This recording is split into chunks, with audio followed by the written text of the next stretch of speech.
It's finally here. We are actually at the end of Dragon Ball Daima. It's a little bittersweet. We've come all this way, gotten all this new lore, and seen new forms all in the span of these 20 episodes. But now, we, much like Goku and the others, are at the finish line.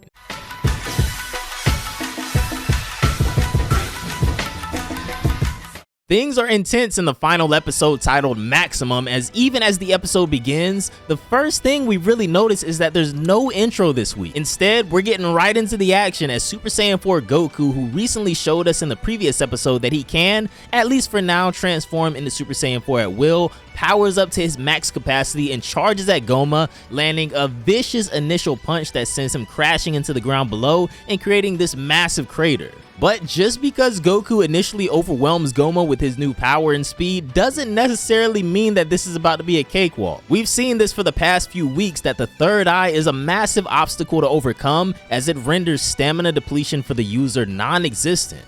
Remember, Goma has been fighting everyone here: Goku, Vegeta, Piccolo, Glorio, the Majins, the Tamagami for episodes now and hasn't lost a step or even taken any real damage thanks to the third eye. This is where Rinsu comes in, as she told the others that the only way to dislodge the third eye is to hit Goma in the back of the head 3 times. Something tells me things aren't gonna exactly go according to plan though, as we talked about in the last video, but Dragon Ball Daima has been full of surprises, so we've come to expect the unexpected. If you guys have been enjoying Dragon Ball Daima week to week and are excited to see how Toriyama's finished project comes to a close, definitely be sure to subscribe to the channel for more Dragon Ball content, because Dragon Ball does not just end here. Super Saiyan 4 Goku is putting on a show in the final battle against Giant Goma in the conclusion of Dragon Ball Daima here. I mean, the animation and art direction of this series has never once faltered, but it seems like it actually gets better every episode, and it all culminates to this one moment.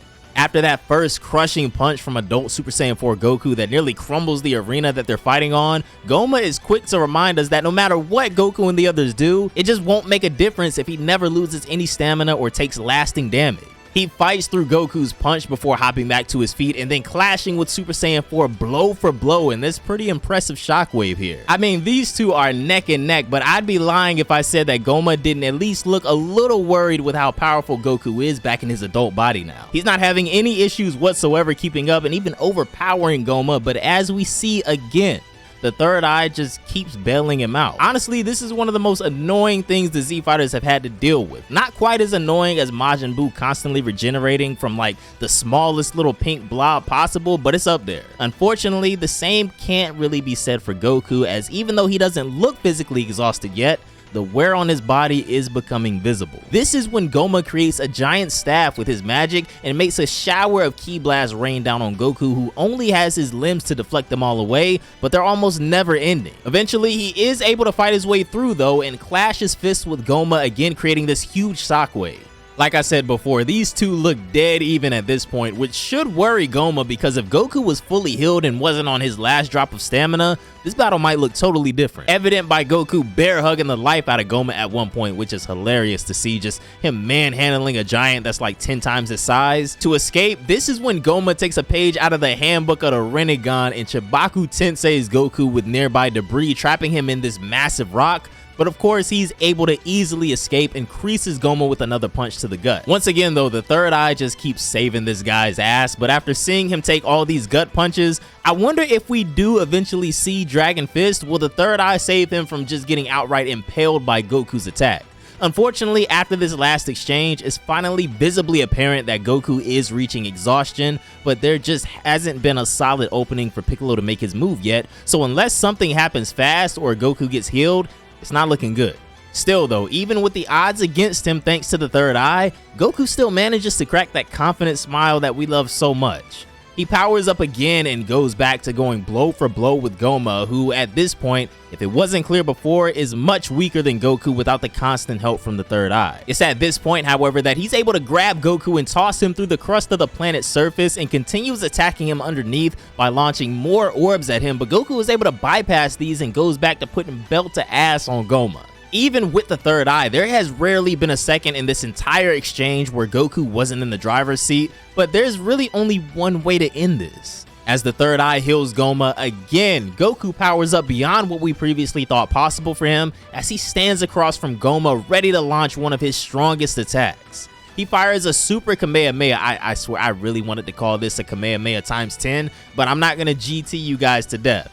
With Goma creating a giant orb of energy to try and clash with him, but Goku is still able to easily overpower him somehow with the beam going directly through Goma and impaling him.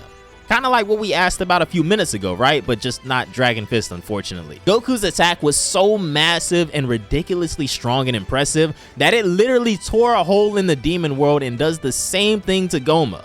With Supreme Demon King Goma finally disoriented to a serious extent now, Piccolo takes this opportunity to make his move and flies behind Goma, hitting him in the back of the head once, then again a second time. But before he could land that third and final hit, Goma flails and smacks Piccolo out of the sky. Now things are really bad because Goma understood exactly what they were trying to do, so he's more on guard than ever.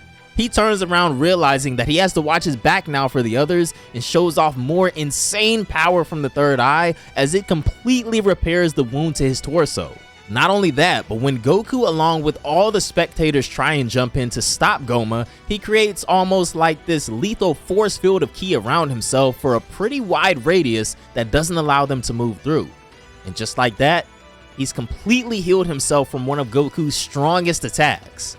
But wait, fate seems to be in their favor because someone looks to be just in the right place at the perfect time. After being knocked around by Goma's last outburst, Majin Buu, with the Book of Magic still in his hands, ends up right behind Goma's head somehow and takes this perfect opportunity to make his own move. Majin Buu, the savior, smacks Goma in the back of the head 3 times with the book, uninterrupted, and the third eye comes flying out of this idiot's forehead and rolls right into Glorio's feet. Glorio wastes no time in stomping on the eye and crushing it, hopefully saving them all thanks to Majin Buu's quick thinking, returning Goma back to normal size and finally ending this battle. Luckily for Majin Buu, this time he's finally recognized for what he did, as his part in this battle, even if it only lasted seconds, was just as important as Goku's if you ask me. I mean, without him being there where he was at the right place at the right time, Goma would have certainly gone on to outlast Goku. Once Goma finally wakes up, Arinsu and Marba sentence him to 100 years of imprisonment, but at least he'll also be sealed with Degasu, so he does at least have some company, and these two pretty much get Mafuba to end this battle officially. But the way Marba describes their imprisonment, it doesn't even seem half bad. I mean, they have a garden, games, not too prison-like if you ask me. Now that Goma and Degasu out of the way though, Arinsu brings up maybe the final pressing matter that needs to be addressed in the demon realm, since the Z fighters have already been turned back to normal. Who will be the next Supreme Demon King? Shin is gonna suggest that maybe she should take on the role since she ranks higher than any of her rivals, and that's what she wanted anyway, right? But she refuses, even though she retains that her ambitions still remain the same, creating a demon world that rivals the outside world. However, she's gonna state that if she became Supreme Demon King without gaining magic power from the Dragon Balls, she recognizes that she's just gonna get overthrown by someone else eventually. This is when Neva remarks though that traditionally, the one who defeats the Supreme Demon King is first in line to succeed them, so that only leaves one person, Majin Buu.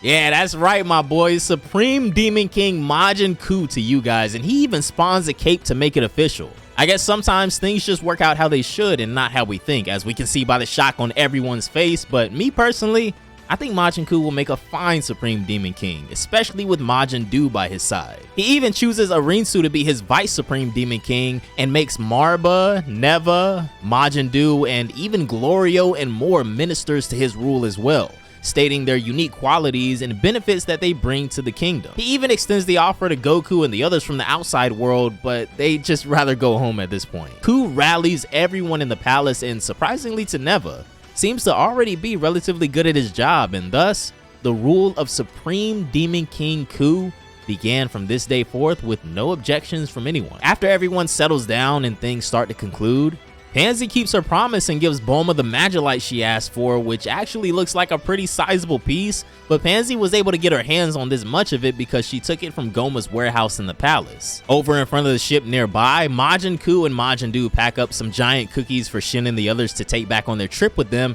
and even though Shin states that he can't really eat those, He thanks them anyway, and I'm sure Goku won't mind eating shins if he doesn't want it. On top of the ship, well, we all kinda knew this was coming eventually. This is the first time that he officially names it as Super Saiyan 4, and by what he says next, that Buu was really strong, so he trained a ton after they fought him. He makes it seem like he had this transformation beforehand as well, which again, kind of puts Dragon Ball Super in a weird spot because Goku could have at least acknowledged this in his fight with Beerus. Goku wasn't the only one holding out on transformations though, as he calls out Vegeta for turning Super Saiyan 3, but Vegeta would rather call that Ultra Vegeta 1 or whatever made up BS he's trying to come up with. We finally come to the end of Daima, with everyone saying their thanks and goodbyes, and it's kind of surreal seeing what's become of this little adventure.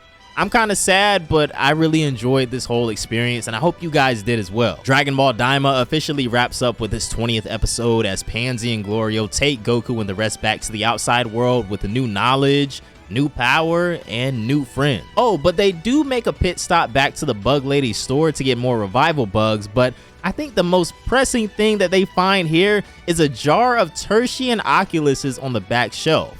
Why in the world is there more than one third eye? I have no clue, but after seeing what Goma did, that's kind of troubling. The clerk says that she had 3 of them, but because they're so suspicious and pricey, she only managed to sell 1 a long time ago. Well, fellas, down below in the comments, let me know what you guys thought of not only episode 20, but the entire Daima series as well. If this is truly the last work of Akira Toriyama, I want to say once more, thank you again for one more amazing, unforgettable adventure, and rest in peace. I think I speak for all Dragon Ball fans when I say we are forever grateful for you sharing your amazing and fun ideas with us over the past few decades, and we as a fandom will never let Dragon Ball die. Have a great day, and I'm going to see you all wherever Dragon Ball takes us next. Bye, guys.